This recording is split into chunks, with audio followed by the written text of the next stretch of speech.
This Seniors Empowerment Workshop session is being organized by the Independent Community Consulting Firm, ICCF. ICCF received this funding from the Federal Government of Canada through the New Horizon for Seniors program for 2023 to 2024 to support Black seniors with mental health conditions to combat the lingering psychological effect of the COVID-19 pandemic. ICCF is a Black-led community-based organization whose mandate and activities are to promote social development through local networking and building of community support systems. ICCF is dedicated to the educational advancement of our members in the Black, visible minority, and immigrant communities in Northeast Waterloo, Ontario. We coordinate socially inclusive information sharing workshops for vulnerable individuals that facilitates the development of basic social interactive community involvement of seniors and youths, advocacy, assistive technology training, project management, and other social skills. ICCF achieves its mandate and upholds its vision by providing direct services to as much as 120 community members annually. These services include: number 1, facilitating the transfer of employment and business knowledge to Black and immigrant youth and young adults. Number 2, increasing accessibility to social programming for Black seniors to improve their community engagement and combat social isolation and loneliness. Number 3, providing a social and advocacy support system for women impacted by violence and connect them with appropriate social and injustice systems. Number 4, social development research, project proposal development, strategy planning, and management training. And number 5, combat food insecurity through the provision of nutritional food to vulnerable families.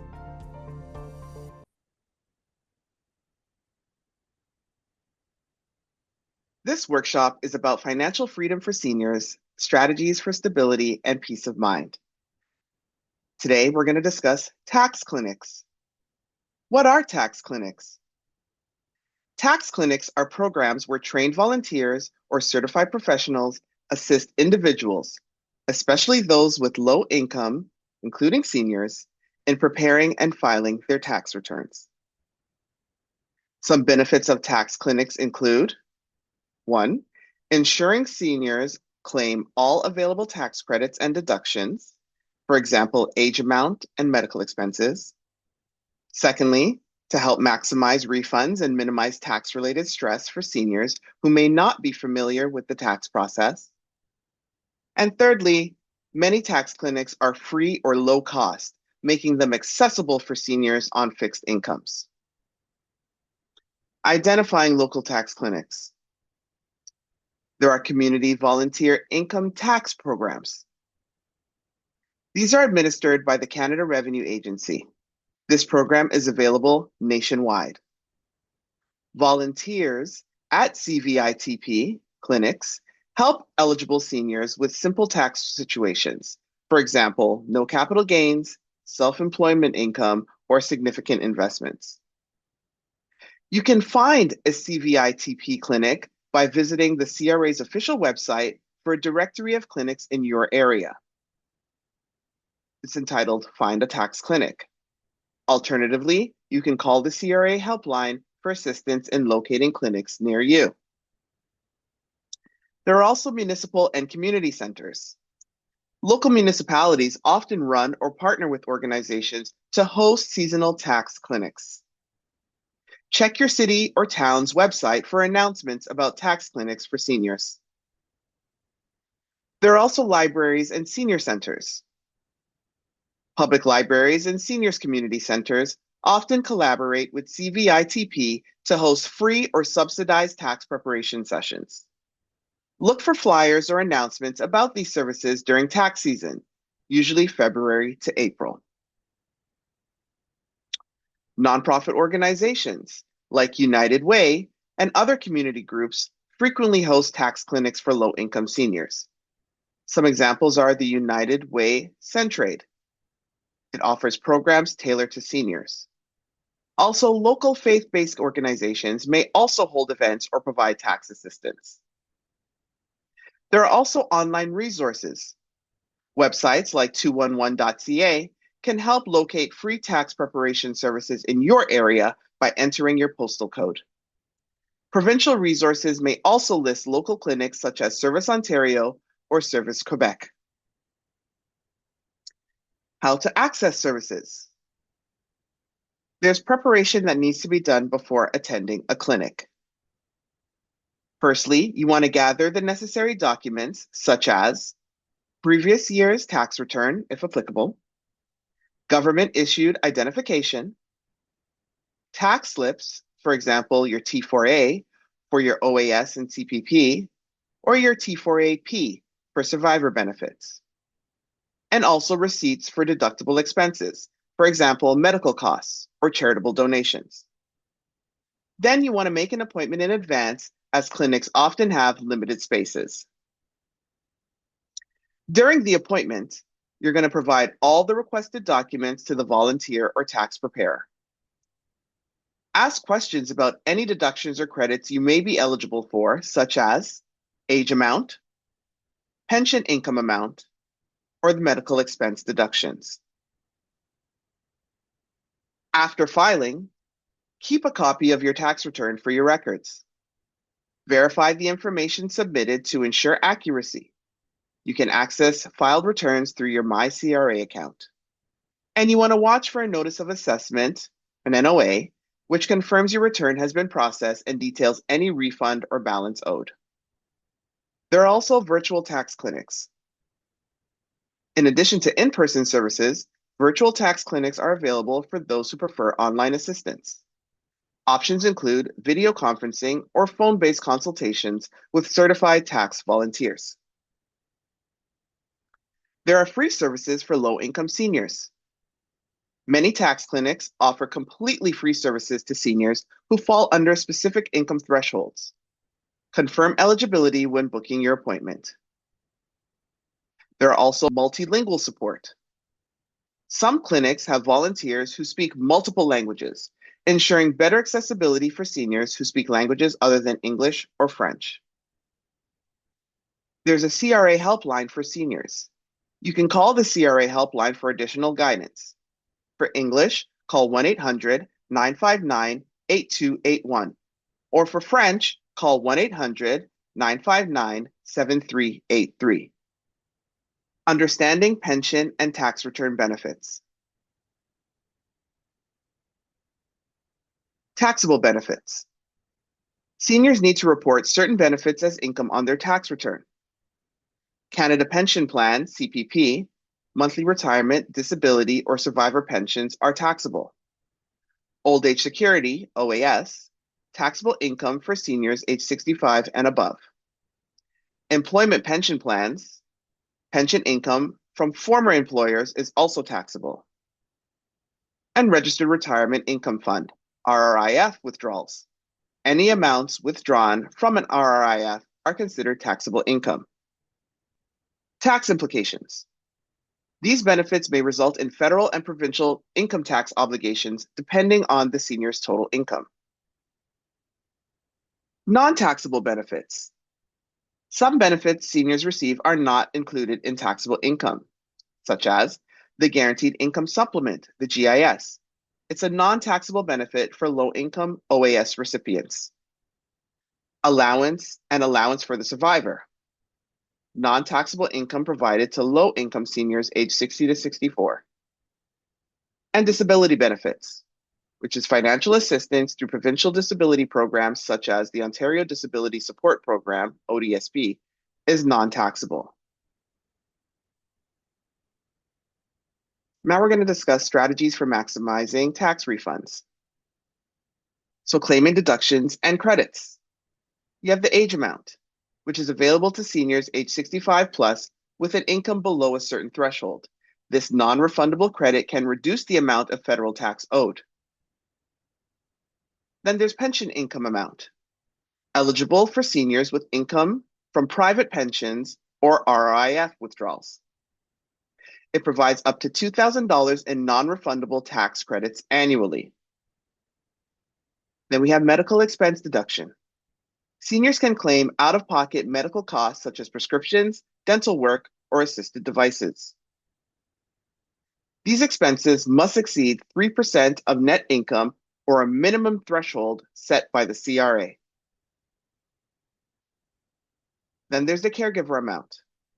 This allows seniors to claim additional credits if they support a spouse or dependent with a disability. Splitting pension income. Seniors can split eligible pension income with their spouse or common law partner to lower their combined tax burden. Examples of eligible income include RRIF withdrawals and private pensions, but not OAS or GIS. Then there's provincial tax relief programs. Some provinces offer additional tax credits for seniors, such as Ontario Senior Homeowners Property Tax Grant, which assists low-income senior homeowners with property tax costs, or the British Columbia Homeowner Grant, which reduces property taxes for qualifying seniors. How to file taxes. There's online filing through CRA NetFile. Seniors comfortable with technology can use NetFile certified software to submit their returns online. Many tax software programs, for example, TurboTax or SimpleTax, offer free versions for low-income seniors. Next, we have paper filing.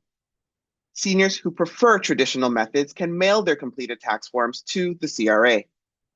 Paper forms can be obtained online, by mail, or at local Service Canada offices.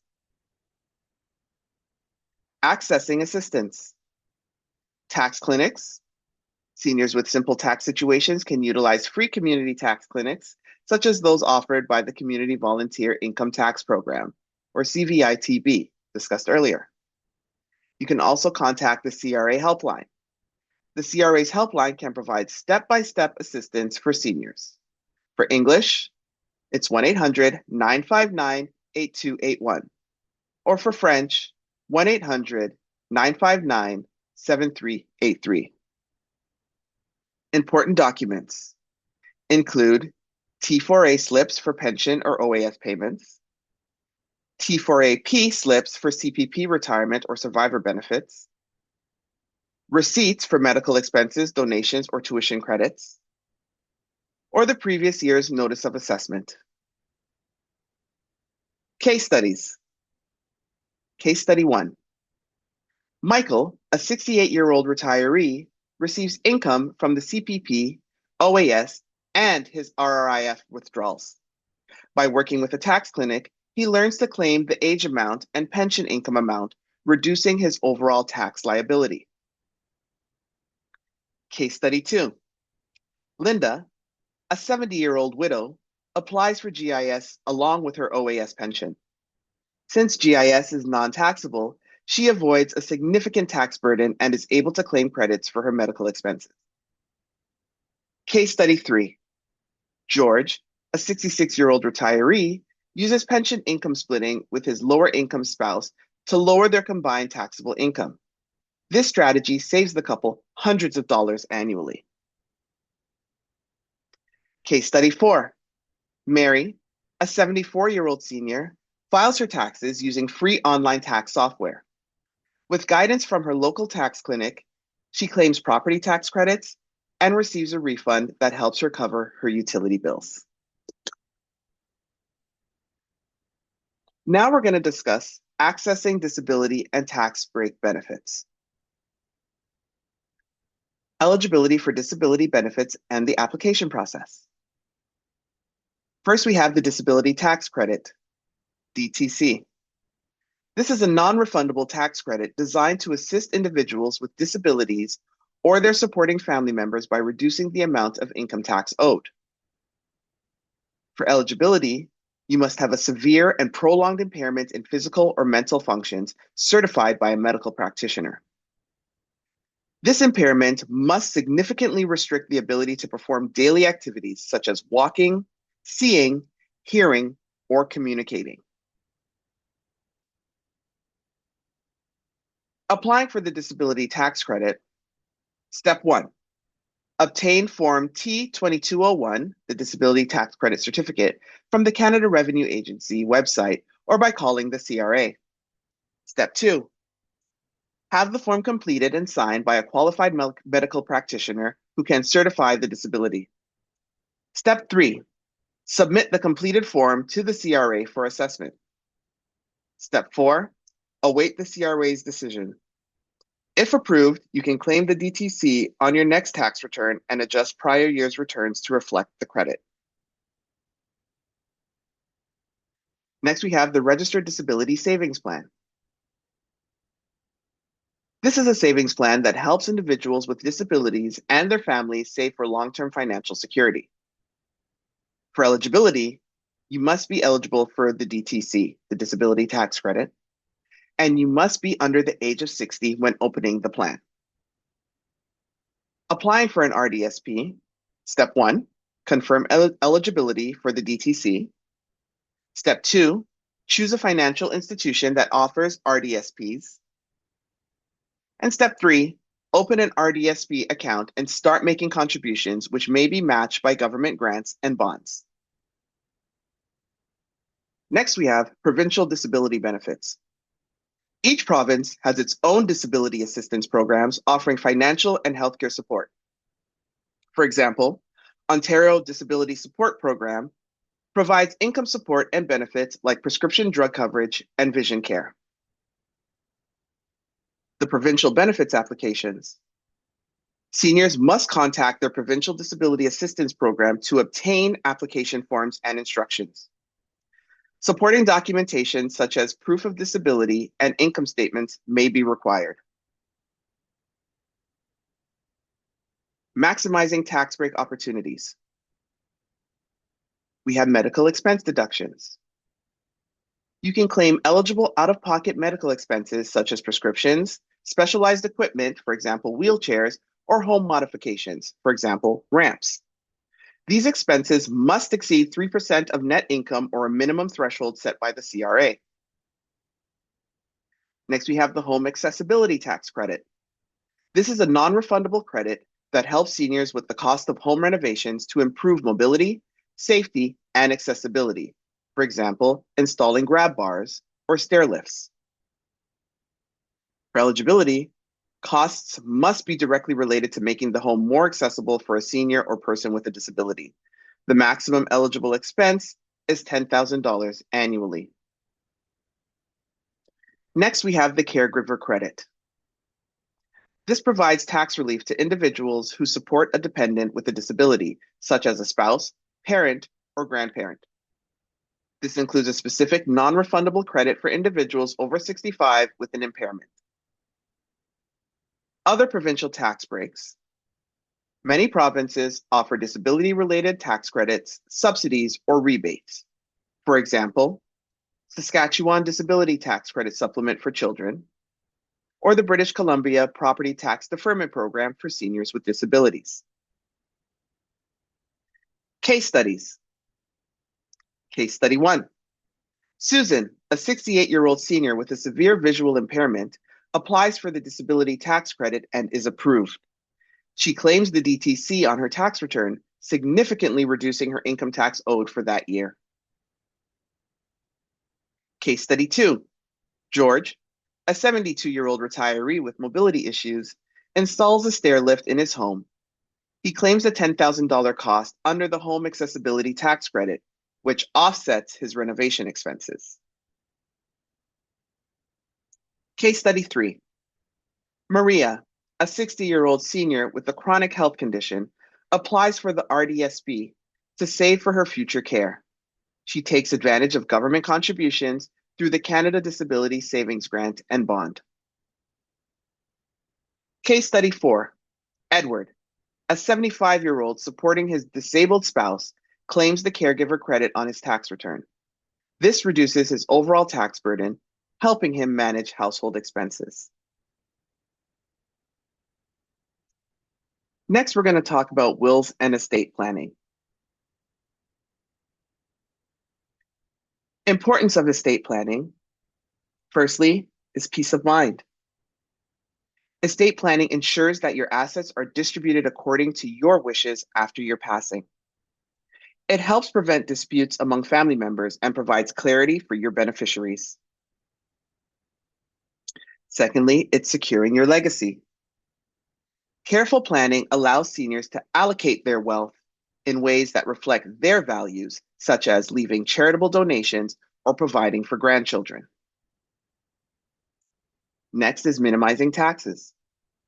Strategic estate planning can reduce estate taxes and probate fees, ensuring that more of your assets go to your beneficiaries. And finally, protecting your loved ones.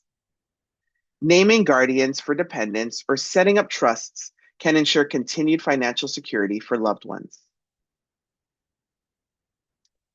Now we're going to talk about creating a will.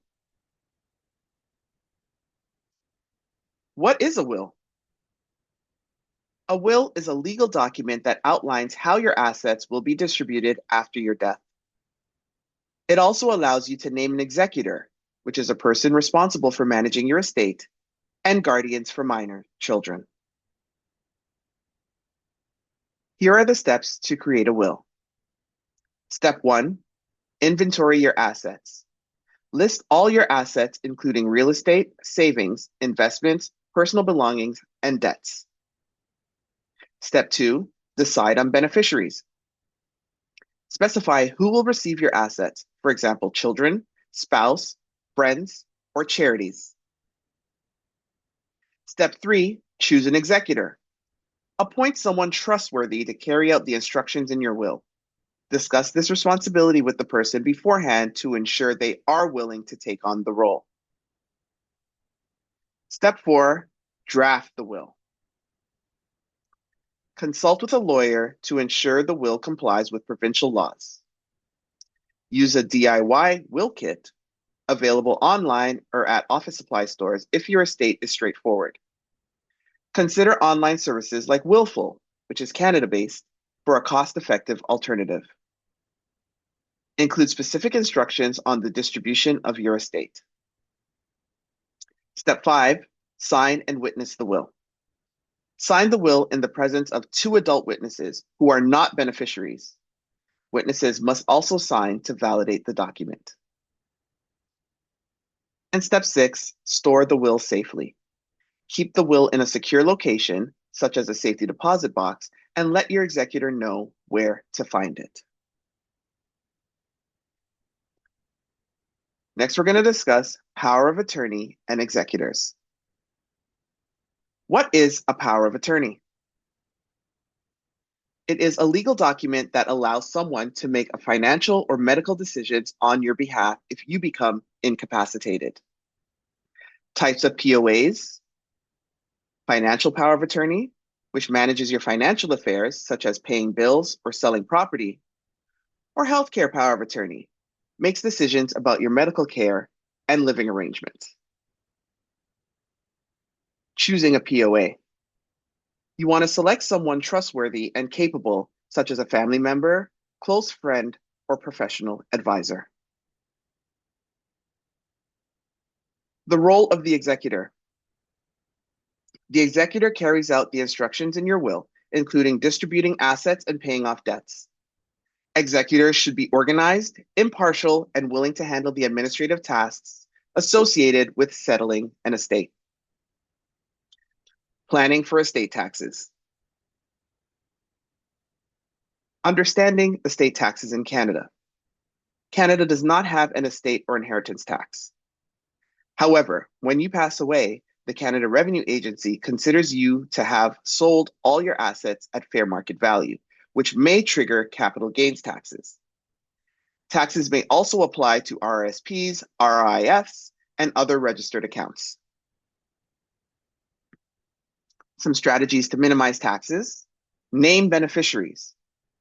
Designate beneficiaries for registered accounts, for example, RRSPs, RIFs, TFSAs, to transfer them directly and avoid probate.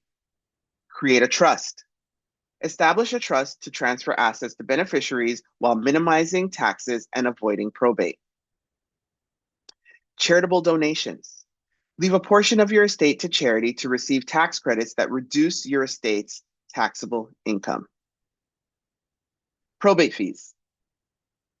Probate is the legal process of validating a will, and fees vary by province. Minimize probate fees by designating beneficiaries and jointly owning assets like property or bank accounts. Resources for seniors. Legal aid for estate planning. Provincial legal aid organizations may offer free or low-cost assistance to seniors creating wills and POAs. For example, Legal Aid Ontario's Wills and Estate Services. There are also community workshops. Many senior centers and libraries host estate planning workshops or seminars. Organizations like CARP, which is the Canadian Association of Retired Persons, often provide resources. There are also online tools. Use secure online tools like Willful, Epilogue, or Canadian Bar Association estate planning checklist to guide the process. Case studies. Case study 1. Alice, a 75-year-old widow, creates a will with the help of a lawyer to ensure her grandchildren inherit her home and savings. She also sets up a healthcare POA naming her daughter as her decision maker in case of medical emergencies. Case study 2. John, a 70-year-old retiree, transfers his TFSA and RIF accounts directly to his spouse by designating her as the beneficiary. This ensures the funds avoid probate and continue to grow tax-free. Case study 3. Margaret, a 68-year-old senior, leaves a portion of her estate to a local food bank. The charitable donation significantly reduces the taxes owed by her estate, increasing the inheritance for her children. Now we're going to discuss understanding debt challenges for seniors. Many seniors face unique financial challenges that contribute to debt accumulation, such as living on a fixed income, for example, CPP, OAS, or GIS, rising costs of living, including housing, healthcare, and utilities, unexpected expenses such as medical emergencies or home repairs, reliance on credit cards or loans to cover shortfalls in income. Common sources of debt for seniors: credit card debt. High interest credit cards often lead to ballooning debt balances when monthly payments are missed or only partially paid. Seniors may rely on credit cards for daily expenses, creating a cycle of dependence. Medical expenses. Out-of-pocket costs for medications, dental care, vision care, or assistive devices not covered by provincial healthcare plans can lead to financial strain. Housing costs. Rising property taxes, rent, or mortgage payments can create financial burdens for seniors with limited income. Unexpected events. Emergency expenses, such as home repairs, for example, roof replacements or heating systems, often require seniors to take on debt if savings are insufficient. Supporting family members. Many seniors provide financial assistance to children or grandchildren, sometimes at the expense of their own financial stability. Psychological and emotional impact of debt. Debt can contribute to stress, anxiety, and feelings of helplessness, particularly for seniors who lack financial literacy or access to support. Seniors may hesitate to seek help due to stigma or embarrassment, worsening their financial situation over time.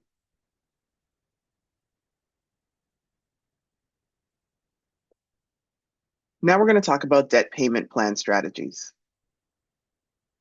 Here are some steps to create a debt payment plan. First, you want to assess the debt. Gather details on all debts, including credit card balances and interest rates, loan amounts and repayment terms, and outstanding utility or medical bills. Calculate the total monthly income and expenses to understand the financial situation. Second, prioritize debts. High interest debt. You want to focus on repaying high interest debts, for example, credit cards, first to reduce overall interest costs. Then you're going to look at secured versus unsecured debt. Ensure secured debts, for example, mortgage payments, are prioritized to avoid losing essential assets. Minimum payments. Make at least the minimum payments on all debts to prevent further penalties. Next, there's also debt consolidation. You can combine multiple debts into a single loan with a lower interest rate to simplify repayments. Options include personal loans from a financial institution or balance transfer credit cards offering low introductory rates. Ensure payments are made before the promotional rate expire. Next, negotiate with creditors. Contact creditors directly to negotiate lower interest rates, reduce payment amounts, or extended repayment terms. Or you can seek professional help. Work with a credit counseling agency to create a personalized debt management plan, also called a DMP. Certified credit counselors can negotiate on behalf of seniors with creditors to waive or reduce interest and fees. And finally, you want to set a realistic budget. Track monthly expenses and identify areas for cost reduction, such as lowering discretionary spending, for example, dining out, entertainment, and finding affordable alternatives for essentials like switching to generic medications.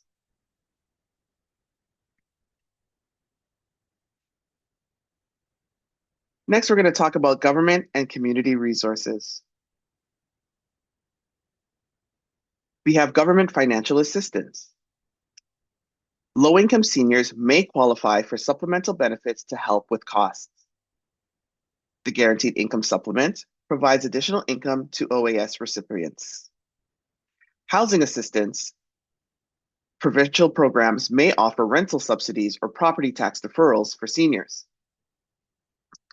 There's also credit counseling services. Examples include Credit Counseling Canada, which is a nonprofit agency offering free financial advice and tailored debt repayment solutions. Ontario Association of Credit Counseling Services provides low-cost services to seniors. Provincial programs like Ontario Seniors Home Safety Tax Credit offers tax relief for home renovations that enhance safety. There's also the energy assistance programs, which are subsidies for utilities such as the Ontario Electricity Support Program. Bankruptcy as a last resort. Bankruptcy may be an option for seniors overwhelmed by unmanageable debt, though it should be considered only after exploring other alternatives. It eliminates most debts, but has long-term financial consequences, including credit score impact. Finally, we're going to talk about budgeting and financial planning tips for debt prevention. Firstly, you want to track spending. Use apps or spreadsheets to monitor daily expenses and identify patterns. Next is emergency fund. Build an emergency fund to cover unexpected costs and avoid relying on credit. Start small, for example, $20 a month, and gradually increase contributions. Downsizing options. Consider downsizing to a smaller home or renting to reduce housing expenses. And finally, we have income augmentation. Explore part-time work opportunities such as online tutoring or consulting in a previous field to supplement income. This concludes our workshop for today.